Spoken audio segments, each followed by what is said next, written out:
اور میں اپنی ہر بات اس سے شیئر کرتا تھا، لیکن نہ جانے کیوں اب تک یہ بات میں نے اس سے شیئر نہیں کی تھی۔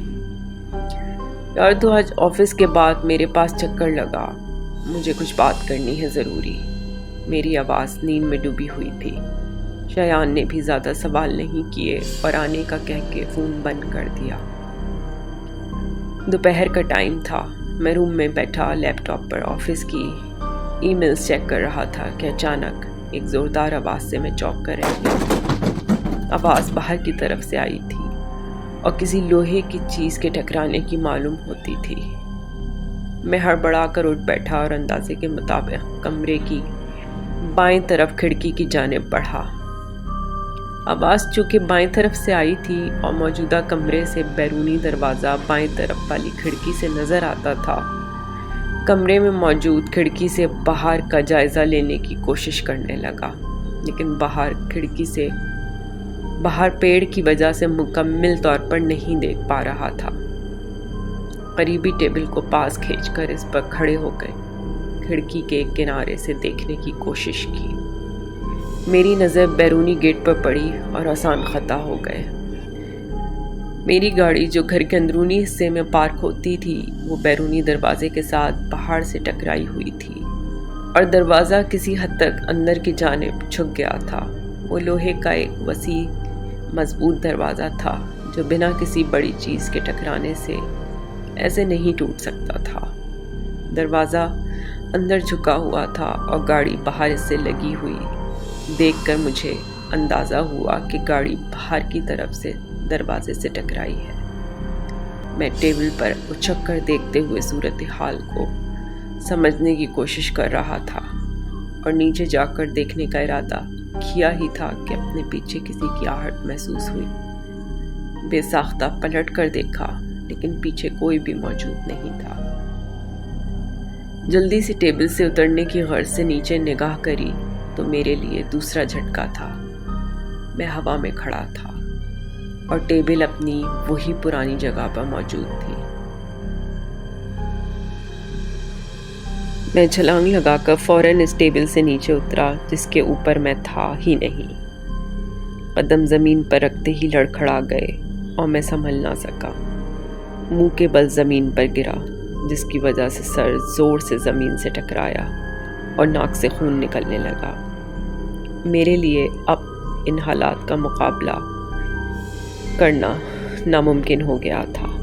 شایان نے شام کو آنا تھا اور میں گھر سے ابھی ہی بھاگ جانا چاہتا تھا۔ ساشا ادھر آؤ جلدی سے، زور سے آواز لگا کر ساشا کو بلایا۔ ساشا میری آواز سن کر جلدی سے کمرے میں آئی۔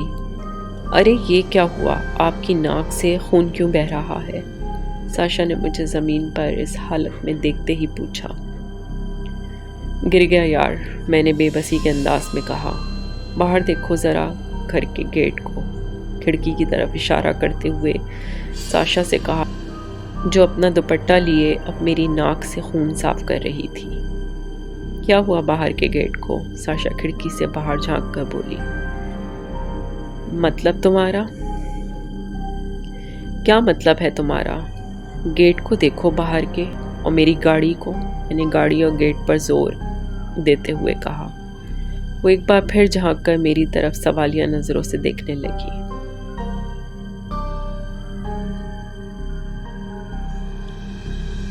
میں غصے میں اپنی جگہ سے اٹھا اور ساشا کے پاس آ کر اسے کھڑکی سے باہر کی طرف اشارہ کیا۔ وہ دیکھو باہر کا دروازہ۔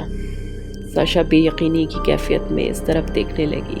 میری نظر نے اس کی نظر کا تعاقب کیا اور دروازے کی طرف دیکھ کر مجھے حیرت کا ایک اور جھٹکا لگا۔ ارے کیا دکھا رہے ہیں آمش؟ ساشا نے پوچھا۔ کچھ نہیں یار، مجھے لگا دروازہ کھلا رہ گیا ہے۔ بہانہ بنا کر خود کو مطمئن ظاہر کرنے کی کوشش کرنے لگا۔ اف آمش، آپ کی ناک سے خون بہہ رہا ہے اب بھی، اسے واش کرے، میں دوائی لگا دیتی ہوں، ساشا نے قریب سے دیکھ کر پریشان کن لہجے میں کہا اور خود دوائی لینے کے لیے دوڑی۔ میں جلدی سے روم میں موجود واش روم کی طرف گیا اور دروازہ کھلا چھوڑ کر واش بیسن کے اوپر آئینے میں اپنا چہرہ دیکھنے لگا۔ میرے عقب میں واش روم کا دروازہ موجود تھا جو آئینے سے میری نظر کے حصار میں تھا۔ اپنی ناک میں پانی ڈال کر میں نے نگاہ آئینے پر ڈالی اور عین اسی وقت دروازہ ایک جھٹکے سے بند ہو گیا۔ قریب تھا کہ میں اس اچانک ردات سے بے ہوش ہو کر گر جاتا۔ میرے اوسان خطا ہو چکے تھے، میں اپنی جگہ سے نہ ہلا، دل ڈھہ گیا تھا۔ میں نے آنکھیں بند کر کے واش بیسن پر اپنا سر جھکا لیا، کسی ہارے ہوئے انسان کی طرح۔ میں خود میں اتنی سکت محسوس نہیں کر رہا تھا کہ اب اس جنگ کا سامنا کر سکوں۔ ایک گہری سانس چھوڑ کر میں نے سر اٹھایا اور شیشے میں اپنے پیچھے کسی کو دیکھ کر دہل کر رہ گیا۔ پہلی جھلک میں مجھے یوں محسوس ہوا جیسے میری بیوی نہیں کوئی اور عورت ہے۔ میرا گمان تھا کہ شاید یہ وہ لڑکی ہے جسے میں نے کچل دیا تھا۔ میں فوراً پیچھے پلٹا، ساشا کو سامنے پایا۔ تم اندر کب آئی ہو؟ کیسے؟ میرے ہاتھ ابھی بھی لرز رہے تھے۔ مجھ پر حیرت کے پہاڑ ٹوٹ رہے تھے اور ساشا نہایت پرسکون انداز میں ہاتھ میں دوائی اور روئی لیے لگانے کی تیاری کر رہی تھی۔ میں حیرت سے اسے دیکھتا رہا اور وہ میری ناک سے خون صاف کر کے دوائی لگانے لگی۔ مجھے اپنے وجود کی ساری تکلیف، خوف اور ساری تھکاوٹ دور ہوتی ہوئی محسوس ہو رہی تھی۔ میری بیوی کا شمار دنیا کی خوبصورت عورتوں میں ہوتا تھا۔ تھوڑی دیر کے لیے جیسے میں اپنے ڈر کو بھول کر اس کے دلکش چہرے میں اپنا سکون تلاش کرنے لگا۔ میں نے سر اوپر جانب کر کے آنکھیں موند لیں اور وہ میری ناک سے رستے خون کو صاف کرنے لگی کہ اچانک اس کے ہاتھ کا ناخن یا غالباً کوئی بہت نوکیلی چیز میری ناک میں لگ گئی۔ میں چلا اٹھا اور درد سے کرہانے لگا۔ وہ خون دیکھ کر دروازے کی طرف لپکی اور کچھ لینے کی غرض سے باہر کی جانب دوڑ لگائی۔ میں تکلیف سے کرہانے لگا۔ وہ نوکیلی چیز میری ناک کی ہڈی پر چبھی تھی اور خون تیزی سے رستے ہوئے میری شرٹ پر ٹپک رہا تھا۔ میں دوبارہ واش بیسن کی طرف جھک گیا اور ناک پر پانی مارنے لگا۔ خون رکنے کا نام نہیں لے رہا تھا۔ میں فوراً پلٹا اور تولیہ اٹھا کر ناک پر رکھ کے باہر کی طرف دوڑا۔ باتھ روم سے باہر نکلا ہی تھا کہ ساشا کمرے کا دروازہ کھول کر اندر داخل ہوئی۔ خون تیزی سے بہہ جا رہا تھا اور گلابی تولیہ لال ہو گیا تھا۔ ساشا مجھے دیکھ کر پریشان ہو گئی۔ اس کے ہاتھ میں فرسٹ ایڈ باکس تھا۔ یہ کیا لگ گیا؟ کیا کیا تھا تم نے؟ میں نے اسے دیکھتے ہی بے ساختہ سوال اٹھایا۔ میری نظر اس کے ہاتھ پر پڑی اور اس کے ناخن ہمیشہ کی طرح چھوٹے تھے۔ میں بے یقینی کے انداز میں کبھی اس کی طرف جواب طلب نظروں سے دیکھتا تو کبھی اس کے ہاتھ کی طرف۔ کیا مطلب؟ میں نے کیا کر دیا؟ اور یہ اتنا سارا خون کیسے بہنے لگا؟ وہ تیزی سے بہتا خون اور لال تولیہ دیکھ کر پریشان ہو گئی تھی اور میری ناک کا جائزہ لینے کی غرض سے اسے چھونا چاہتی تھی۔ میں نے جھٹکے سے اس کا ہاتھ ہٹایا۔ ساشا کی بات سن کر مجھے چکر آنے لگے تھے اور میرے ہوش جاتے رہے۔